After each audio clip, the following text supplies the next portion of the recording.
So I want to bring up a House-led committee on Homeland Security report at the end of last year. They concluded we're wondering about the charges, what may be brought against Mayorkas here. Failure to enforce laws passed by Congress and fulfill his oath of office. Lydia here.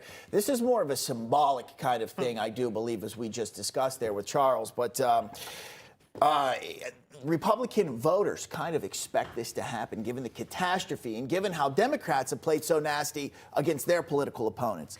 But exactly what Charles Marino was saying and what Katrina was talking about, nothing will change. At the end of the day, he's doing the bidding of his boss, and that is Joe Biden. Joe Biden is the one orchestrating all of this chaos, and Mayorkas is simply carrying out his orders as a dutiful, Homeland Security Secretary. I mean, at the end of the day, it's Joe Biden. With one fell swoop, he could shut down the border. We've seen the House GOP report. They've talked about $450 billion to take care of all the illegals in the United States. The population could be anywhere of the illegals here, 10 million to 12 million, more than 17 states. It's incredible. In the words of Barack Obama, it's simply not sustainable to have an open border. So the buck stops with Joe. Will it ever stop? They could change Alejandro Mayorkas, but I think it'll be the same old. Now, interesting. You said that if he is impeached, Mayorkas is impeached, that it would be a stain on him and obviously his position.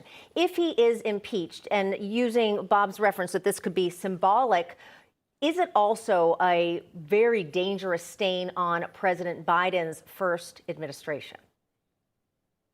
Yeah, it is, because look at the impact it's having now on all communities throughout the country. I mean, you're talking about high school students being displaced, gymnasiums being taken over to house migrants. You're seeing increasing crime rates. You're seeing exorbitant amounts of taxpayer funded money being spent here to essentially buy future votes and get support behind the administration. So, yeah, it's a gigantic stain. We knew that this was going to climb the ladder over the last 3 years in terms of where this would place in the run up to the 2024 election. We knew it would be up near the top, and that's exactly what we're seeing right now. It's a huge national security failure, just one of many that this administration has caused. And the financial failures on top of it all, the money we're going to spend to house these migrants here.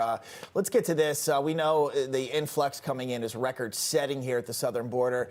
How about this in New York City, though? A Brooklyn high school has closed, and the students are forced to begin remote learning now. So a huge group of the migrants, they can come in and sleep in the gymnasium here. We spoke with one of the frustrated parents outside the school here. Let's listen to it. Thousands of people here. How are they going to clean up? Anybody sick? COVID, whatever, who's going to be responsible? You think it's COVID germs or all kind of germs living like 48 hours. They come in here, kids get sick, bathroom and stuff. Who's going to be responsible for this? I think I blame the mayor, man. He's a joke. You need to change these people. They need that. They need a good mayor, strong mayor. That's what I need.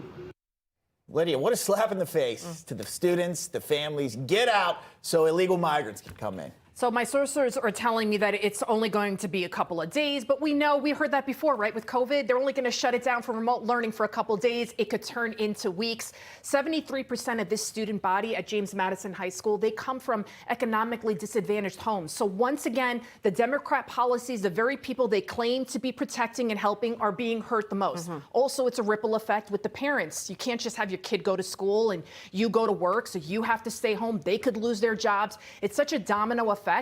And it is so wrong in so many ways. And again, mishandled. I say, the guy said, a parent, that it was Mayor Adams. I think it's Governor Hochul. I think it's Joe Biden. They wouldn't